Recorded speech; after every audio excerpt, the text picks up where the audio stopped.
Nous sommes en Île-de-France, sur l'autoroute A15 qui relie Paris à Cergy-Pontoise. Édouard, 43 ans, fait partie de la CRS 7, une unité dont la principale mission est d'intervenir sur les accidents de la circulation dans le nord d'Île-de-France. Il est appelé en urgence sur un accident moto. Avant d'intégrer la CRS 7, il y a 2 ans, Édouard était motard de la gendarmerie en région parisienne. Il sait que lorsqu'il intervient auprès de conducteurs de 2 roues, il faut s'attendre au pire. Un motard, c'est plus fragile qu'une voiture, et puis là, en plus, il remonte entre les fils parce qu'il y a une tolérance. Donc, alors, soit la chaussée est humide, soit les gens qui cherchent dans les bouchons à changer de fil rapidement, voient pas le motard, donc il déboîte, et puis le motard finit dans la voiture ou se fait taper par la voiture. C'est l'accident régulier qu'on a, quoi. Sur place, l'état de cette barrière témoigne du choc de l'impact. Après avoir raté la sortie, le motard a dérapé sur ses graviers. La moto a fini sa course dans cette glissière de sécurité. Normalement, ça te fait une belle boucle là, et là c'est tout enfoncé. La roue avant, elle a poussé tout le lisse là, en bas, ça l'a poussé dans l'autre sens. Le problème de ces glissières de sécurité, c'est qu'elles peuvent être aussi tranchantes qu'une guillotine. Sur un motard, quand il glisse, après s'il va là-dedans, c'est comme un choir. Arrivés les premiers sur place, les pompiers informent Édouard des circonstances de l'accident. Bonjour. Une motarde seule qui a fait une embardée, elle a glissé sur le gravier. A priori, blessé léger, elle a quand même une plaie suturable, donc je pense qu'ils vont la transporter. Ils sont en train de faire la régule au niveau du SAMU. D'accord. Sur le côté de la route, le collègue d'Édouard recueille le récit des témoins de l'accident. Coup de chance, cette jeune fille est apprentie infirmière. Elle n'a pas hésité à prodiguer les premiers soins à la victime. Je l'ai vue debout, je me suis dit que ça se passait bien, c'est pas normal. Donc du coup, j'ai été la voir, je lui ai demandé si elle allait bien, elle m'a dit non. Je lui ai dit viens t'asseoir dans ma voiture, et de là j'ai vu son jean plein de sang. Donc j'ai découpé, j'avais ma trousse dans le col, j'ai pris le ciseau, j'ai tout découpé, j'ai vu le trou énorme dans le genou, je me suis dit ça saigne beaucoup, je vais faire un point. Et je lui ai mis une compresse, un bandage pour éviter que ça pisse le sang, et puis elle m'a remercié énormément. J'ai dit que c'était normal parce que voilà, j'aimerais bien que quelqu'un me fasse ça, sachant qu'elle était toute seule, elle ne pouvait pas la laisser comme ça. Dans le camion des pompiers, la conductrice de la moto a eu beaucoup de chance. Elle s'en sort avec quelques blessures. Je suis bien ouverte au niveau du genou. En fait, donc je pense que c'est ce qu'on me disait, que j'allais avoir des points de suture. Mais de l'autre côté, je suis là. Mais après, c'est l'équipement qui a pris en fait. Moi, après, à ce jour-là, tout va bien. T'es bien équipé. Ouais, c'est surtout l'équipement, je pense que c'est important d'avoir l'équipement. Les pompiers vont transporter la victime à l'hôpital le plus proche. Pendant ce temps, il faut tout déblayer pour permettre au plus vite la réouverture de la sortie d'autoroute. Cela fait plus de 3/4 d'heure qu'elle est bloquée et malgré leurs avertissements, Édouard et son collègue Karl ont du mal à empêcher les automobilistes d'emprunter la voie. Avancez madame, avancez. Là il y a des plots partout, il y a 2 camions avec des flèches qui disent d'aller à gauche. Et là t'as des gens qui rentrent encore dans le balisage quoi. Quand veux-tu qu'il n'y ait pas d'accident? On sera jamais au chômage nous. À peine le dos tourné, une voiture réussit à s'insérer sous le nez des policiers. Faites quoi là? Non, on vous a pas demandé de passer là monsieur, c'est bloqué là. Il y a quelqu'un qui m'a fait un film. Alors moi j'ai dit tiens. Ah, mais pourquoi déboîter alors qu'il y a du balisage? La bretelle est fermée, vous déboîtez quand même. Édouard est intransigeant avec ses conducteurs qui forcent le passage. Il décide alors de verbaliser l'automobiliste. Votre adresse s'il vous plaît monsieur. Vous allez recevoir une amende à 22 € à la maison, directement. Ah bon? Bah oui monsieur. Allez, une bonne soirée à vous. Bon courage. Ah, sauf si vous voulez qu'on fasse un tarot.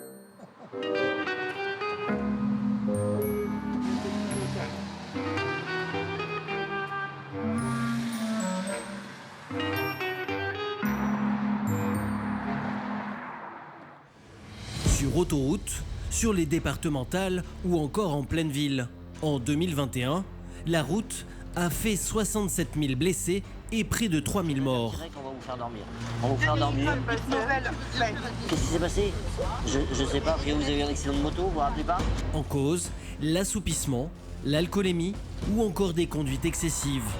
Ah bah regarde, on va voir. On y va? Malgré la baisse de la limitation de vitesse de 90 à 80 km/h sur les routes départementales, la mortalité routière tarde à baisser significativement. Pourtant, partout en France, gendarmes et policiers sont à pied d'œuvre pour lutter contre ce phénomène. Ah bah c'est bien ça, c'est professionnel, vous nous suivez? Ouais. Ah oui, il a tout gagné. Bah, il a le téléphone à la main, il a pas de rétro, il vient de faire une ligne blanche. Parfois, au péril de leur vie. Est-ce que vous avez déjà eu le permis avant? Depuis 2010, vous roulez sans permis? Nous avons suivi au quotidien le travail des forces de l'ordre sur les axes de circulation les plus dangereux. Édouard, de la CRS 7, va faire face à un accident qui menace de bloquer tout le trafic de l'autoroute A1. Moi, du moment où je crève et moi je me fais rentrer dedans, 10 minutes. Caroline, sapeur-pompier de Carcassonne. Son intervention va permettre de sauver les jambes d'un conducteur lors d'un grave accident. Est-ce que tu peux nous mettre la vitre de l'autre côté? Attention la jambe. Ouais, c'est bon. Allez, parfait. Parfait, super les gars. Ou Karl, du peloton autoroutier de l'A1, qui va devoir garder son calme face à un conducteur complètement irresponsable avec un enfant à l'arrière de son véhicule. Est-ce que vous avez consommé de l'alcool? Un tout petit peu. Ah, un peu, je pense. Bienvenue dans une lutte de tous les instants des forces de l'ordre contre la délinquance routière et ses drames. 3 heures après l'accident de moto, nous retrouvons Édouard sur l'A3, l'autoroute qui relie Paris Porte de Bagnolet à Roissy. On se rend sur la 3 Yankee pour l'accident impliquant les deux poids lourds. Dans le nord d'Île-de-France, il se produit en moyenne 7 accidents par jour et ils sont parfois très graves. Qu'est-ce qu'il fout là, lui? C'est royal quand même. Une collision impliquant 2 poids lourds vient d'avoir lieu. C'est toujours avec angoisse qu'Édouard se rend sur place. Vous savez s'il y a des victimes? Non, pas encore. C'est pour ça qu'on va voir. Sur place. Donc A3 Yankee PK13. Pour éviter le suraccident, ce chauffeur a mis son camion au milieu de la voie en attendant l'arrivée des secours. Je viens d'arriver à longtemps, j'ai mis la camionnette à cause de ça. Après, je vais partir, moi j'ai rien vu. D'accord. Vous pouvez y aller, monsieur, alors. Je vais juste là, à la voiture. D'accord. Merci. Bonne journée. Plus loin, un poids lourd est complètement éventré. Il était stationné sur la bande d'arrêt d'urgence après avoir crevé, quand un autre camion l'a heurté violemment. Miraculeusement, le chauffeur du poids lourd s'en sort sans une égratignure. C'est cet homme. Il venait de quitter sa cabine quelques instants plus tôt. Il a échappé au pire. C'est chaud, hein? Bah ouais. Parce que je voulais attendre dans le véhicule. Et je me suis dit non, jamais. Je suis mis là sur le côté en attendant. Ouais, mais même là sur le côté, faut se mettre soit devant, soit derrière la pile de pont. Ouais. En général, il faut se mettre avant. Parce que même si le véhicule se fait taper, il va aller devant, quoi. Donc le mieux, c'est de se mettre derrière. Je l'ai vu arriver au dernier moment et... Ça marche. L'homme attendait entre les glissières de sécurité. C'est ce qui lui a peut-être sauvé la vie. Quand même, ouais, parce que si j'étais dans le camion, je prenais la charge, quoi. Moi, du moment où je crève et moi je me fais rentrer dedans, 10 minutes. C'est le camion de cet homme qui a percuté le poids lourd. Il est encore sous le choc. Vous avez les documents du camion? Vous pouvez nous les ramener?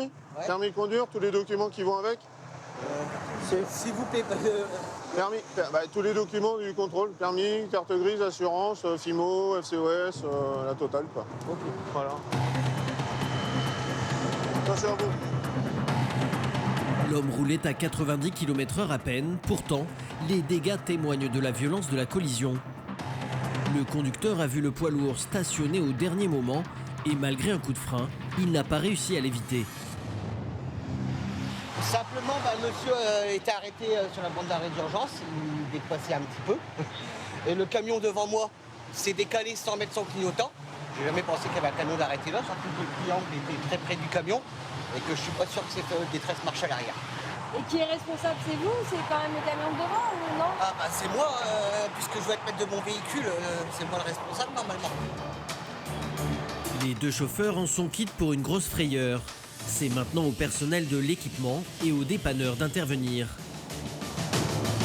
Il faut faut enlever les véhicules, nettoyer la chaussée et rétablir la circulation au plus vite pour éviter qu'un embouteillage ne se forme.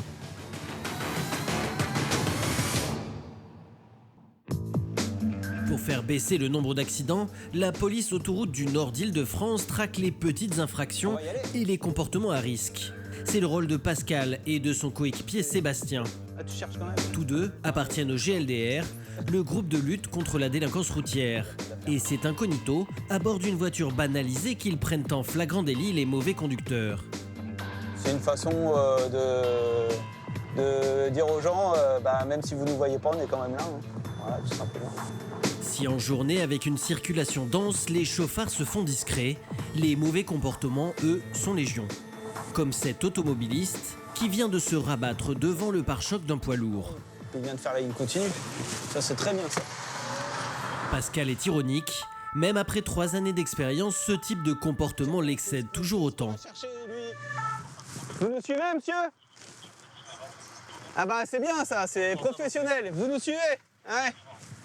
Ah oui, il a tout gagné, lui. Bah il a le téléphone à la main, il a pas de rétro, il vient de faire une ligne blanche. L'automobiliste d'un certain âge cumule plusieurs infractions.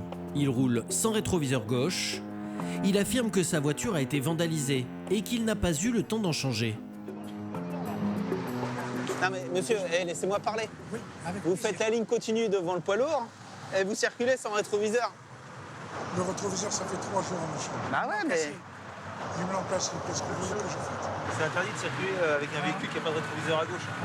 Ah oui. Qu'est-ce que vous voulez? Avec sa casquette sur la tête, le retraité tente de négocier avec Pascal. Il lui pose une main amicale sur l'épaule. S'il vous plaît, monsieur. Ah monsieur, je vais quand même relever à votre compte des infractions. S'il vous plaît. Je vais vous mettre non-respect de la signalisation routière, monsieur. D'accord? C'est 22 €. Non mais laissez-moi parler. Parce que sinon, je vais relever vraiment les infractions que je dois relever.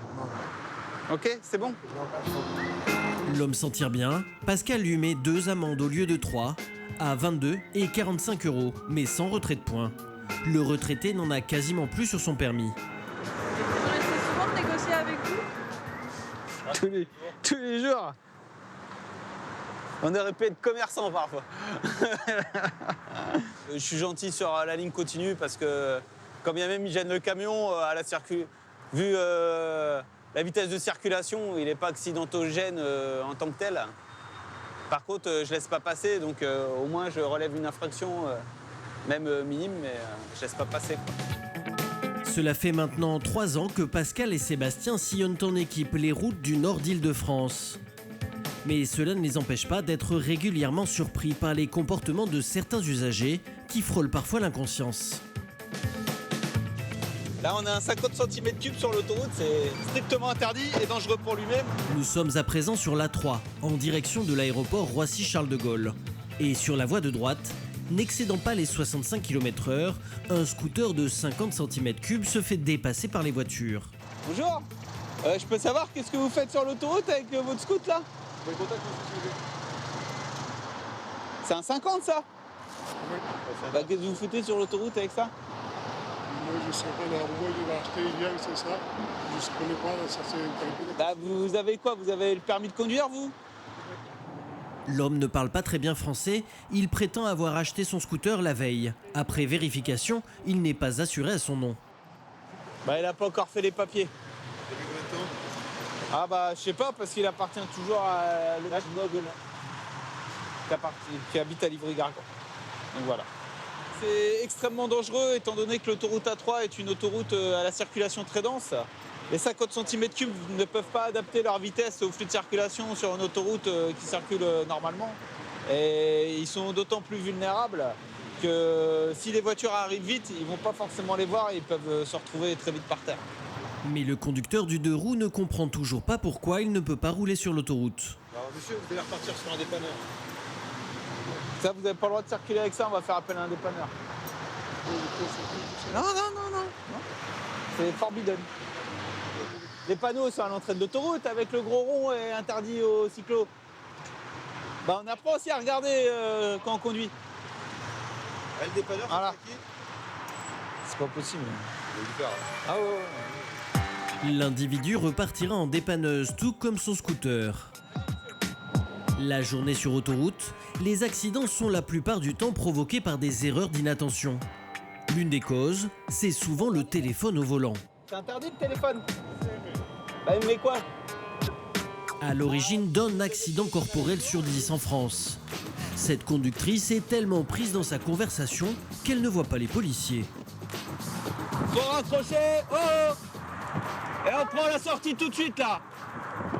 Allez, tout de suite. Elle a eu peur. Là. Elle va être toute tremblante là.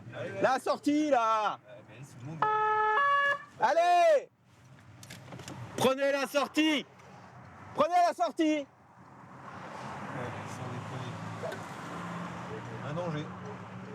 Elle nous a même pas vu, on l'a doublé en plus. Oh, c'est pas possible. Ah oui, vous avez eu tort, oui. Même quand vous a doublé, vous nous avez même pas vu, quoi. Quand tu es en larmes au téléphone, elle est en dépression. Ah oui, mais c'est pas elle qui va perdre ses points, madame, c'est ça le problème. La femme fait amende honorable, mais elle prétend avoir une bonne raison. J'ai pas l'habitude de répondre au téléphone, c'était elle. D'accord. Donc pas censé le faire là, mais non, franchement, je sais que j'ai horreur de ça, les gens qui appellent en voiture, et là, bon, je sais que c'est... Pour Pascal, c'est non négociable. Elle avait aucune notion de l'environnement autour d'elle, donc oui, c'est agaçant. En plus, c'est ce que j'appelle moi l'infraction à la con. Hein. On sait très bien que c'est dangereux, que ça peut emmener d'autres problèmes. Et puis les gens continuent à le faire. Et ils trouvent toujours la bonne excuse. C'est toujours l'appel urgent. Voilà. Donc, le téléphone, ils font comme tout le monde, ils le rangent et puis ça se passera bien. Elle était en larmes là au téléphone. Non mais madame, peut-être. Mais vous, est-ce que vous avez envie de finir au cimetière? Bon bah voilà. Elle devra payer une amende de 90 € et aura un retrait de 3 points sur son permis. Mais les policiers lui ont peut-être évité un drame. Téléphoner en conduisant multiplie par 5 le risque d'accident. Et sur le bord des routes, d'autres dispositifs s'attaquent aux conduites à risque. Radar automatique, caméra embarquée, vidéosurveillance. Désormais, que vous soyez sur les routes ou stationnés, souriez, vous êtes verbalisé.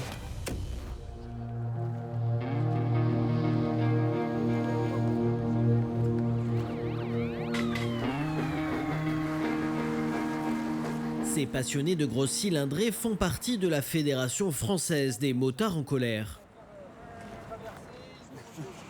Moi j'ai une nouvelle plaque. Par contre, je mets la réalité des choses. État des trousseurs des usagers. Hein. À leur tête, Thierry, 47 ans. Pour la circulation, donc on est en jaune.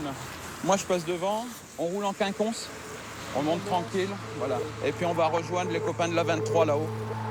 Depuis quelque temps, il y a un sujet qui cristallise leur colère, la multiplication des radars automatiques.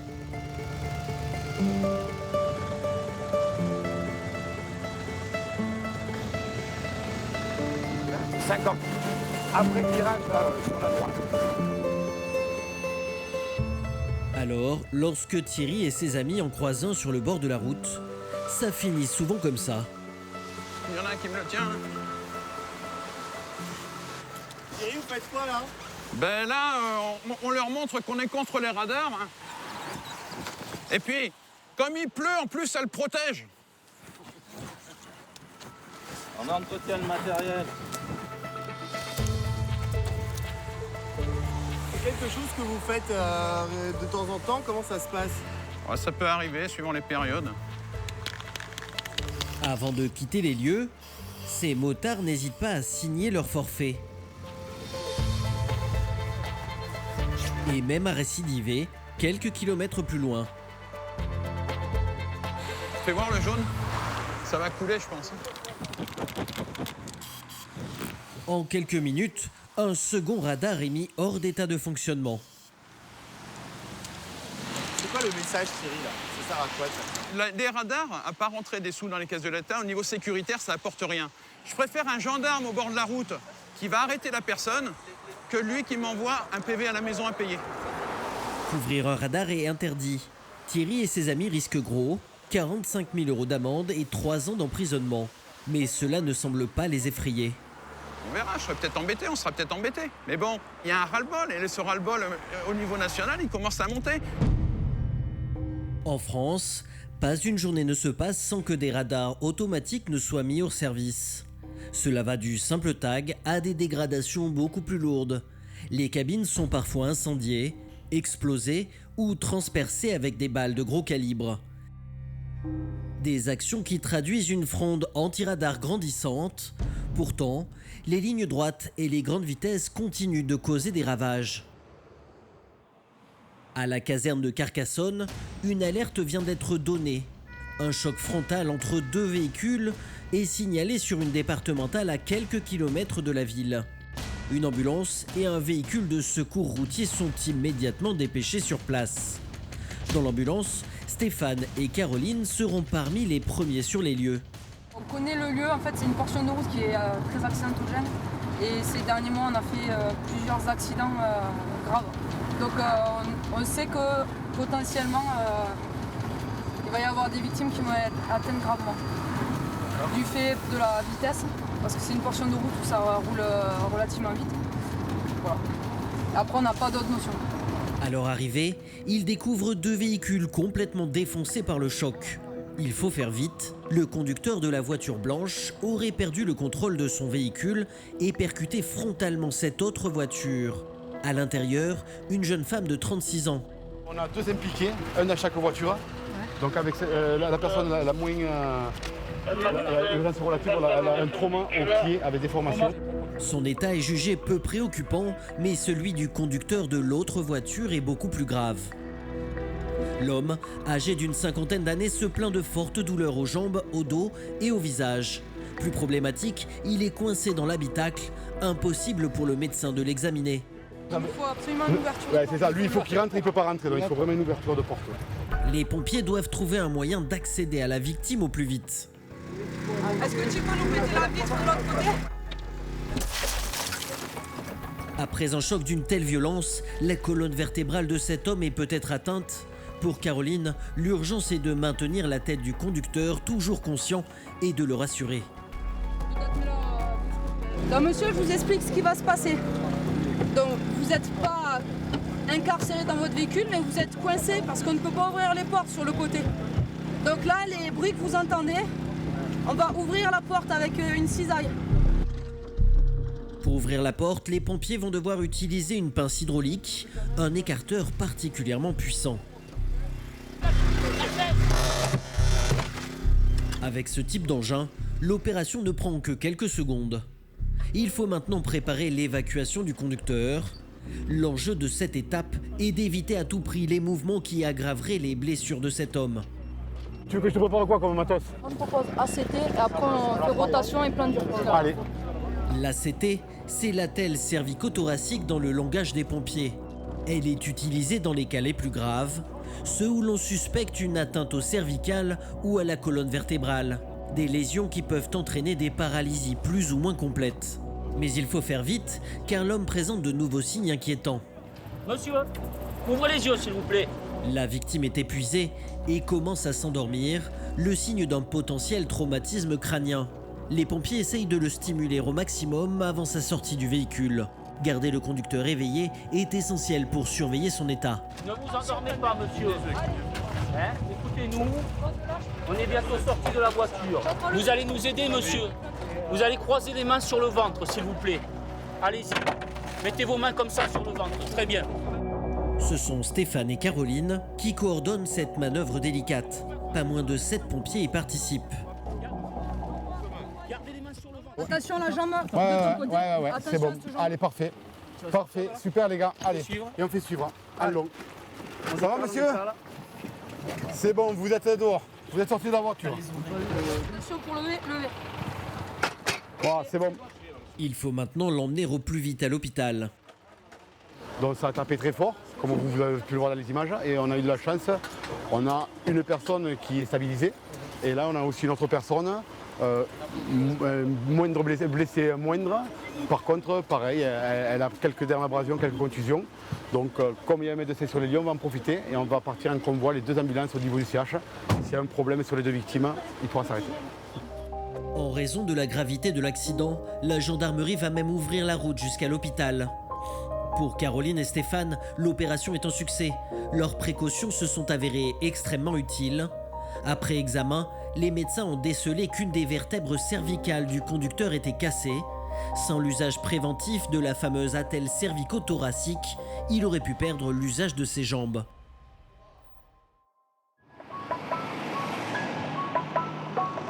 À Bobigny, en région parisienne, au QG des motards de la police du 93. Benoît a intégré cette prestigieuse compagnie il y a 3 ans. À l'approche de la quarantaine, ce policier d'expérience a voulu se lancer un nouveau défi. La sélection se fait sur concours et après 4 mois de formation intensive aux techniques de pilotage, appartenir à ce corps d'élite est un privilège. Vous avez choisi de devenir motocycliste en particulier? C'est tout simplement déjà ma passion de la moto. J'ai une vingtaine d'années de permis moto et ça permet d'allier la passion au geste professionnel de ma formation initiale de policier. Les missions des motocyclistes ne sont jamais déterminées à l'avance. C'est l'un des attraits de cette unité. D'accord. Bah écoute, on arrive. Vous allez où? Là, on va se rendre sur un accident de voie publique, a priori assez grave. Donc on va prêter notre service pour une éventuelle escorte. Tango Macu 122, à 1+1, on va se diriger sur la commune de la Courneuve.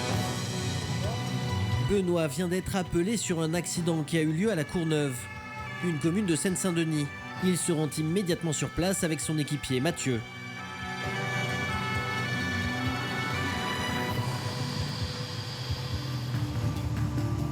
Le véhicule accidenté a percuté un trottoir à vive allure. Pompiers, SAMU et les services de secours sont déjà à l'œuvre. Il y a 2 victimes, le conducteur et son passager. Et leur état de santé est très préoccupant.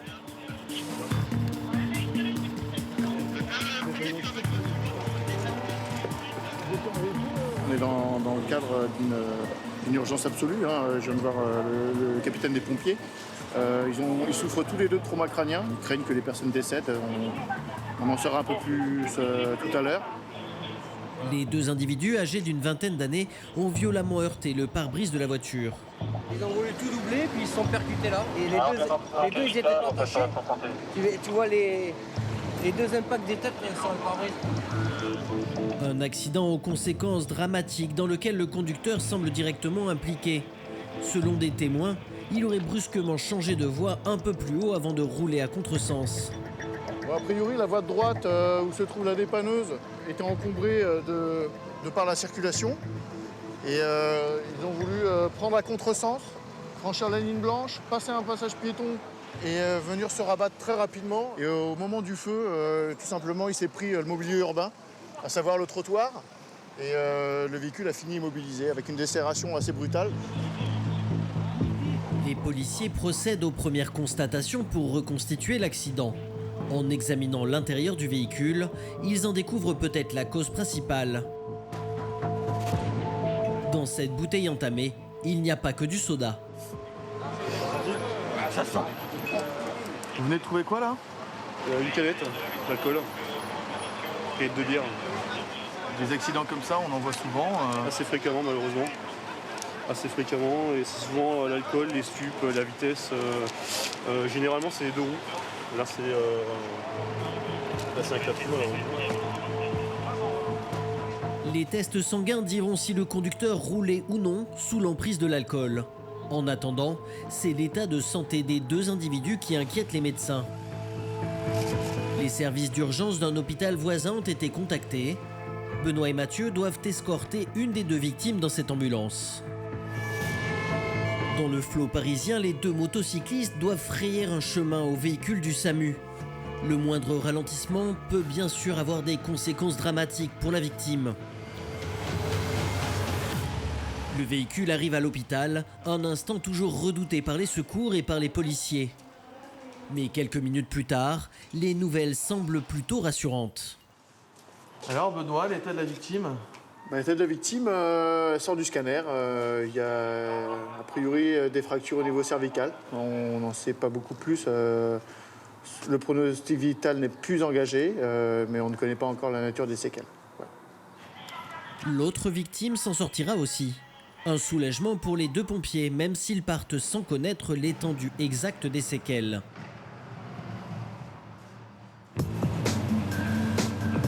De jour, les comportements inconscients sont courants sur les autoroutes franciliennes. De nuit, c'est encore pire, avec souvent des conduites sous alcool ou produits stupéfiants.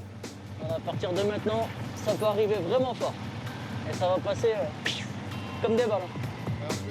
Joseph et ses collègues font partie de la brigade motocycliste de nuit du 93. Sur cette portion de la 3, le policier annonce la couleur. Disons que c'est un spot pour les pilotes en herbe du 93. Ils sortent de Paris et ils enquillent l'autoroute. Vous allez voir, hein, on en attend un ou deux, vous allez voir, vous allez comprendre. Hein. C'est limité à 90, véridique. Hein. Les motos elles vont monter à 180, 200, voire plus. Hein. Vous allez voir. Et en effet, après moins de 5 minutes, un véhicule passe comme une flèche sous le nez des policiers. Ah bah regarde, ça part. On y va? Allez. Cette partie d'autoroute qui traverse la Seine-Saint-Denis est limitée à 90. L'aiguille de la moto monte à plus de 200 km/h pour rattraper cet automobiliste un peu pressé.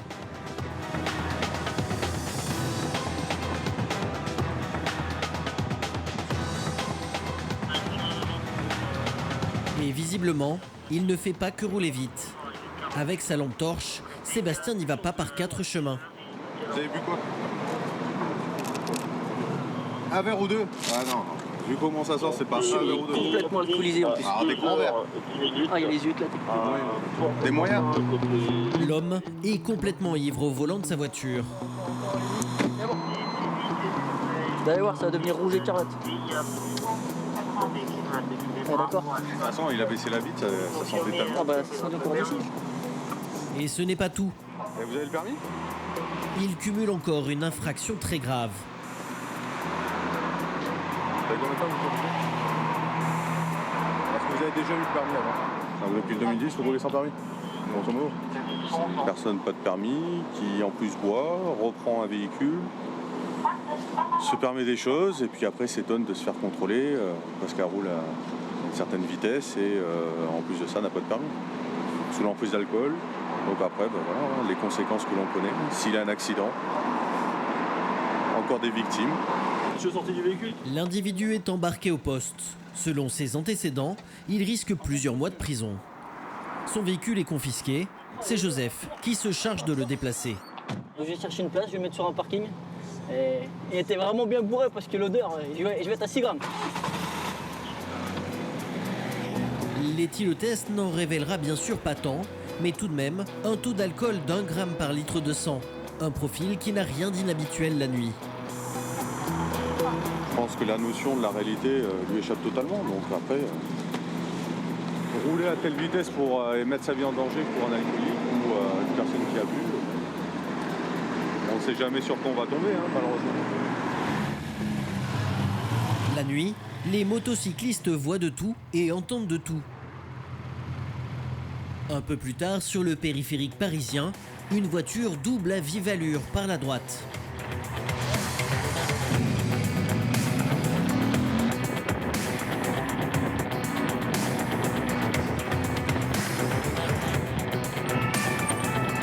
L'automobiliste est intercepté. Il va fournir une explication surprenante. Vous êtes particulièrement pressé? Moi, je suis très pressé. Ça se voit? Et la raison de votre empressement, monsieur? Comment? La raison de votre empressement? Qui vient de prendre des coups de couteau. Et vous êtes médecin ou pompier? Un de ses amis aurait été agressé à l'arme blanche. Expliquez-moi, monsieur n'est ni médecin ni pompier. En quoi le fait d'aller vite sur place, ça aidera la personne qui a supposé pris un coup de couteau? Il n'y a aucune excuse. Bah, là, vous pouvez dire que... Joseph ne veut rien savoir.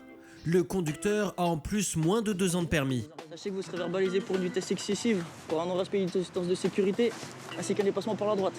Vous recevrez directement tout ça à votre domicile, d'ici une dizaine de jours. Bonne soirée. Des histoires rocambolesques comme ça, on y croit ou pas?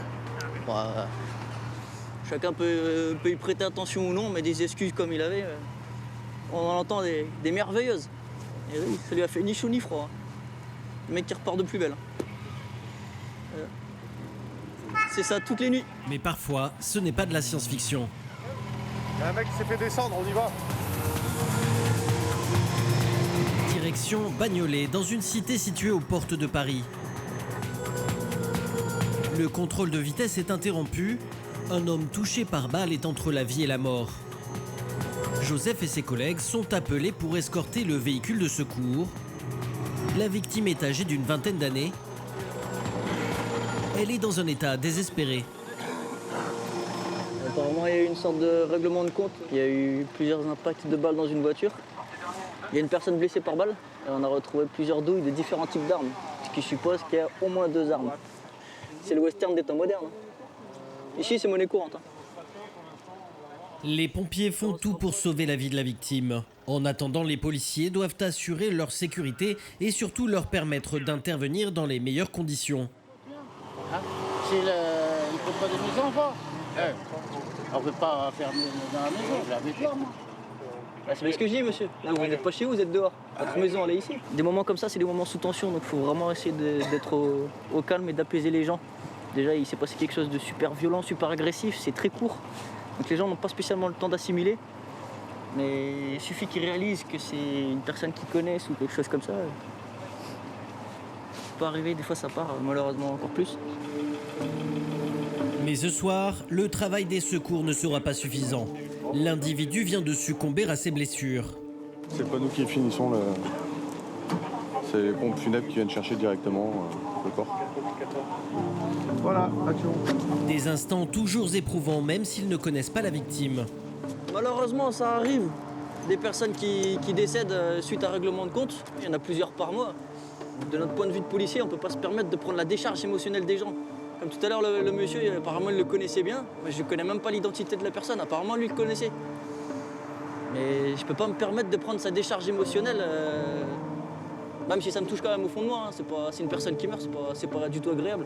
Mais on se doit carrément de se protéger, parce que sinon, la misère humaine et tout ce qu'il peut y avoir, c'est la déprime, quoi, malheureusement. Les motards de la police sont régulièrement confrontés à ces drames. En cas d'urgence vitale, ils sont toujours parmi les premiers à être appelés. Plus rapides, les motards sont aussi plus exposés. Ils ont 6 fois plus de chances de mourir lors d'un accident qu'un automobiliste. Et justement, sur la Nationale 20, en Essonne, un accident grave vient d'être signalé. J'ai pas d'informations, je sais juste qu'ils ont déjà engagé une autre équipe médicalisée en renfort, le SMUR détente, qui va se joindre à nous. Donc il y a une gravité présumée, puisqu'ils ont engagé 2 équipes sur cet accident. Ils doivent avoir des informations que je n'ai pas encore. Gilles est urgentiste. Voilà, là, ça commence à boucher, on n'est plus très loin. Il est envoyé en renfort d'un autre SMUR sur cet accident. L'accident est maintenant en vue. L'accès est difficile et le stress monte à nouveau d'un cran. 104 ans, le SMUR Arpajon se présente. Arpajon sur place.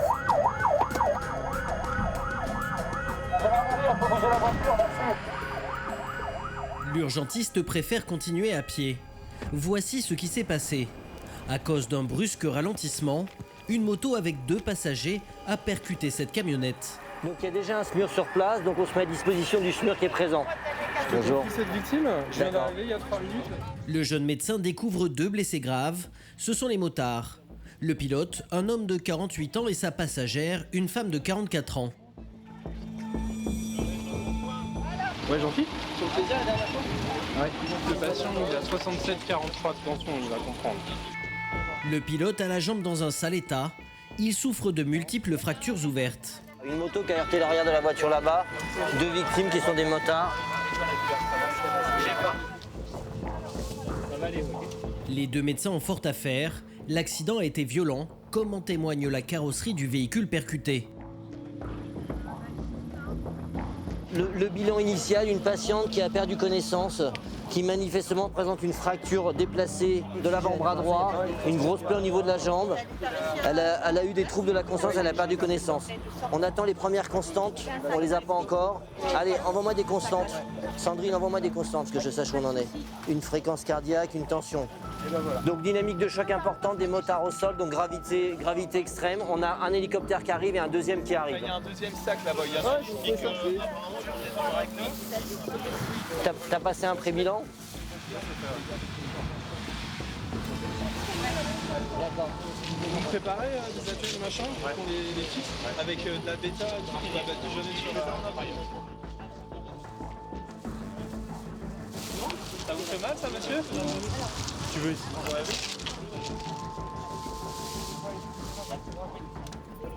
De son côté, la patiente de Gilles vient de reprendre connaissance. D'accord, oui, c'est normal ça. Madame, vous avez le bras là qui est très cassé, d'accord? Il est très déformé. Donc on va vous endormir pour pas que vous souffriez sur les 5-10 minutes, après vous allez vous relever. Donc vous inquiétez pas. Je vous avertirai qu'on va vous faire dormir. On va vous faire dormir. Qu'est-ce qui s'est passé? Je sais pas, après vous avez eu un accident de moto, vous vous rappelez pas? Vous vous rappelez de rien? Vous conduisez la moto ou c'est votre mari? Voilà, vous allez là vous endormir. Qui conduisait la moto? D'accord. Une perte de mémoire, un signe très inquiétant. C'est un symptôme de traumatisme crânien. Donc la patiente, on va l'endormir pour la remettre sur la planche parce qu'elle va souffrir, elle a le bras vraiment cassé, elle souffre. On va l'endormir.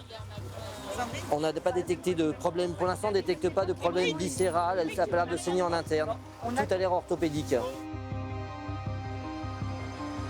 La moto gêne et impossible de la déplacer. Le pot d'échappement est encore brûlant. À moins de la tracter, je crois que vous n'allez jamais y arriver. Hein. Alors laisse-la comme ça alors. Faut faire qu'on la laisse comme ça? Ouais. Là je peux pas passer de bilan parce que j'attends de savoir la gravité de sa fracture de l'avant-bras. Si j'ai un pouls périphérique, une sensibilité, c'est pas pareil que si je n'en ai pas. Donc là j'arrive pas à l'apprécier parce que tout est déformé. Il faut donc qu'on la relève, qu'on l'endorme, qu'on la relève et après je pourrai apprécier les choses. Gilles, tu peux me laisser juste la place que ouais, je passe. Vas-y. Les secouristes manquent de place. Gilles ne peut pas accéder au bras de la motarde. C'est bon? On est tous prêts? L'aspiration à proximité armée. Au vu de la gravité de ces fractures, il faut déplacer cette victime avec la plus grande précaution. Avec la sonde hein, armée, parce que si elle peut vomir, ça va avoir mal sinon. 2 mg supplémentaires. C'est bon? Madame, vous êtes toujours là? La patiente ne sera endormie que quelques minutes. Pendant ce temps, un premier hélicoptère atterrit. Madame, vous êtes là? Si vous dormez, c'est à cause de nous. Hein. Quelqu'un au bassin. Ok. Vas-y, appuie-toi. Ça va passer avec la couverture? Si, ça va passer. On va la soulever. Gilles ne veut pas perdre de temps. Levez la victime. Prêt. Attention pour lever. Levez. Envoyez le plan dur. Allez, on voit. Encore. Posez. Et la telle. La telle, allez, envoyez la telle. Et derrière là, les fractures. Fracture fermée. Je viens de la remettre. Allez, voilà, tu sais, ouais, non, j'ai pas de coup. Allez, elle va se réveiller, on essaye de se bouger déjà. Levez. Le sac à dos là, s'il vous plaît. Posez. Ok, faut que je revoie ça parce que là, elle a voilà, elle est très cassée là. Passe-moi le saturomètre que je vois si ça passe. Est-ce que j'ai une courbe? Le saturomètre mesure l'oxygène dans le sang. Si la courbe est bonne, c'est qu'aucune artère n'est sectionnée et donc que la main n'est pas en danger. Madame 100%. On a une courbe, donc ça circule. Hein. C'est 2 grammes de... Tiens. 4 mg. 4 mg, ça suffit. Ouais. Et on lui fait du perfalgan aussi. Oui, perfalgan, il est passé. Ok, on arrête l'oxygène. Par chance, la main de la motarde est parfaitement irriguée. Le risque d'une nécrose et donc d'une amputation est écarté. On a par contre un petit truc qui nous gêne pour l'instant, c'est qu'elle a, malgré le casque, un trauma crânien avec une perte de connaissance. C'est elle qui avait le casque qui a été arraché ou pas du tout? On m'a parlé d'un casque. Elle avait un casque arraché. On m'a parlé d'un casque. Je sais pas qui est arrivé en premier. Est-ce qu'elle avait son casque à l'arrivée? Alors moi, elle n'était pas casquée à mon arrivée et elle est incapable de te le dire. Le casque, il est posé sur le... Donc il se peut que le casque est sauté, c'est la raison pour laquelle... Ah ça, j'avais pas cette notion. Bougez les doigts là. Fais-lui bouger les doigts là et là. Gilles veut maintenant garder sa patiente éveillée et consciente pour pouvoir surveiller son état. Réveil Mont-d'Or, je vois l'hélicoptère blanc qui survole là. On va commencer à rouler vers l'hélicoptère blanc, on va au réveil Mont-d'Or. Le deuxième hélicoptère est maintenant en approche. Les deux motards vont pouvoir être transportés très rapidement. Les deux blessés sont dans un état grave. Hein. Voilà, donc le mien est moins grave que celui des tempes manifestement. La patiente de Gilles est prête pour le transport. Attends. Tu peux me donner la sonde qui pompe, s'il te plaît? On y va, refais. Il m'en reste que 2. Vas-y, prépare pas une mets-en autre 2 ampoule. et mets-lui de la kétamine. Mets-lui 10 mg de kétamine, allez, du kétala. Kétamine 10. On va commencer comme ça. Sur une ampoule de 50, tu prépares, il t'en passe 10. Bougez pas le bras, je vais vous faire un antalgique, madame. D'accord? Ne bougez pas. Bon, la patiente a mal, on essaie de la sédater, mais elle a des grosses fractures, donc effectivement. Allez, installe-toi et on va partir. On peut mettre en route, s'il vous plaît. Oui, ok, on est parti.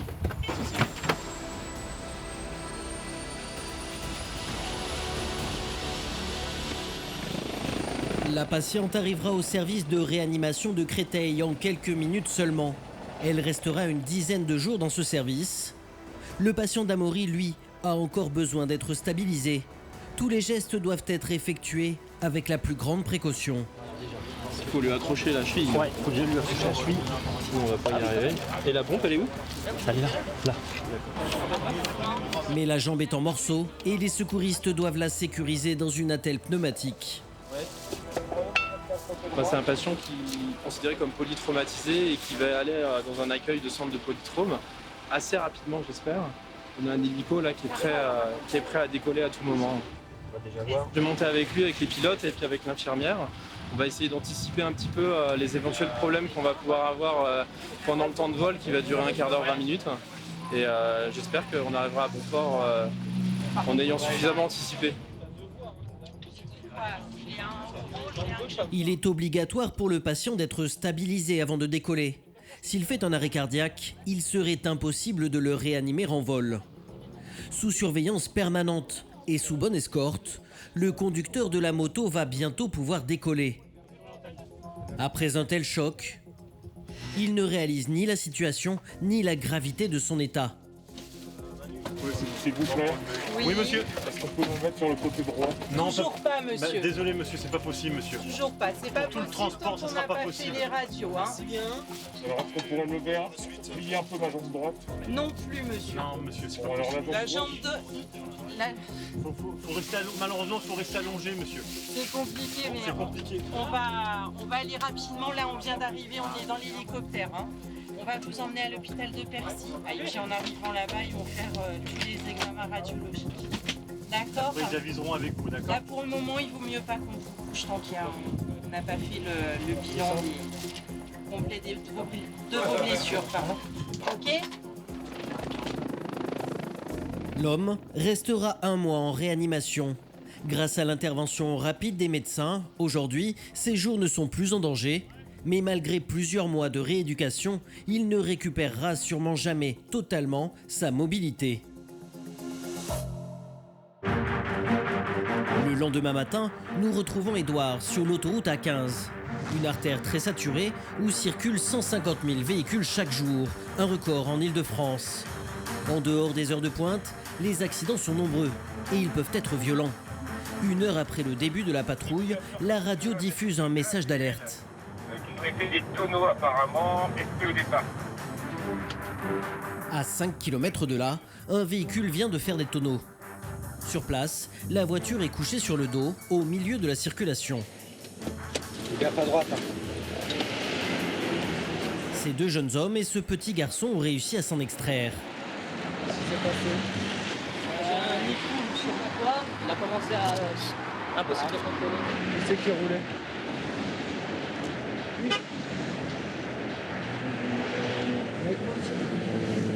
Le jeune homme désigne son ami comme le conducteur. Mais bizarrement, celui-ci a une toute autre version. Alors, qui c'est qui roulait? Non, vous dites que c'est vous et vous dites que c'est lui qui roulait. C'est lui. Attendez, vous restez là, monsieur, restez là. Qui roulait exactement? J'ai dit une dernière fois, qui roulait? Lui dit que c'est l'autre qui roulait, l'autre dit que c'est lui qui roulait. Ouais. Si le jeune homme veut faire croire aux policiers qu'il n'était pas au volant, c'est qu'il cache peut-être quelque chose. Karl, le collègue d'Édouard, décide de jouer franc jeu avec lui. C'est vous qui êtes en train de rouler avec la voiture? Comme ça, je pose une question. Regardez-moi, j'ai le soleil dans les yeux. Et c'est qui roulait avec le véhicule? Qui est au volant? Bonhomme, tu viens ici. Voilà, reste là en sécurité. C'est vous qui roulez? Sûr? C'est pas votre ami? Est-ce que vous avez consommé de l'alcool? Un tout petit peu. Ah, pas qu'un peu, je pense. Pas qu'un peu. Vous le sentez? Ah oui, je le vois. Vous faites deux. L'homme ne cherche plus à se défausser. Sous l'emprise de l'alcool, alors qu'il a sous sa responsabilité un jeune garçon, il n'a aucune idée des raisons qui ont pu provoquer l'accident. Oui, On roulait, d'un coup, c'est parti en tonneau. Il n'y a pas eu un obstacle, vous avez mis un coup de volant? Il n'y a pas eu d'obstacle, vous pouvez regarder tout ce que vous voulez, il n'y a pas eu d'obstacle. Le conducteur ne s'est même pas rendu compte qu'il a en fait heurté la barrière située sur la file complètement à gauche. Donc là, il a été tapé le muret là. La voiture s'est mise sur le toit et il est venu s'arrêter ici, en glissant. Donc en gros, il a traversé toutes les 4 voies sans se faire taper par aucune voiture. Il a eu beaucoup de chance. Ouais. Ouais, il a eu pas mal de bol. Ouais. T'étais dans la voiture aussi? Oui, j'étais dans la voiture. Ça va? À part la mâchoire, mais c'est... À part la mâchoire? L'enfant, le neveu du passager, se plaint de douleur. Les pompiers arrivés sur place vont le prendre en charge. Ils en profitent également pour examiner le conducteur. J'ai toute ma conscience, il n'y a pas de problème. Ouais, mais t'as quand même un peu marqué, non? Plein de douleurs au dos, au cervical à mon avis. En attendant, nous on se met entre guillemets un peu en retrait pour prodiguer les premiers soins. Si on voit que c'est un peu mieux, on fera le reste des vérifications pour alcoolémie et tout ça. Par mesure de précaution, les pompiers décident de conduire l'homme à l'hôpital. Mais avant, Édouard veut vérifier s'il conduisait en état d'ébriété. Là, ça n'est oui. Ça marque juste qu'il est au-dessus de la limite légale. Donc il est au-dessus des 0,25. Le conducteur est positif au test d'alcoolémie. Alors, les policiers ne s'arrêtent pas là. Ils veulent savoir si l'homme a également consommé des stupéfiants. Ouvrez la bouche. Pour le contrôle, les policiers disposent d'un test salivaire nouvelle génération, plus fiable et plus rapide que les anciens. Au bout de quelques minutes, verdict. Il est positif au cannabis. Vous avez ici le deuxième trait qui montre ici qu'il est positif au cannabis. Ça implique quoi pour lui? Ça implique que forcément l'assurance ne va pas se mettre en route parce qu'il sera responsable de tout. Il va devoir rembourser tous les frais annexes, les frais hôpitaux pour le petit, les frais causés à l'autoroute, donc le musoir et tout ça, beaucoup de choses. Le mélange alcool et cannabis multiplie par 14 le risque d'être responsable d'un accident mortel. Ces dernières années, Édouard assiste à une augmentation de ses conduites dangereuses. Ah, alcool plus stup, ouais, ça commence à faire, quoi. Surtout qu'ils ont la responsabilité d'un minot, quoi. C'est pénible, ça devient un fléau. Mais bon. On essaye de combattre tout ça. Le conducteur sera présenté à un juge. Pour conduite sous l'emprise de l'alcool et de stupéfiants, il risque jusqu'à 3 ans de prison et 9 000 € d'amende. En 2021, sur les 700 km d'autoroute que couvre la CRS Nord Île-de-France, plus de 30% des automobilistes soumis au dépistage étaient positifs aux stupéfiants.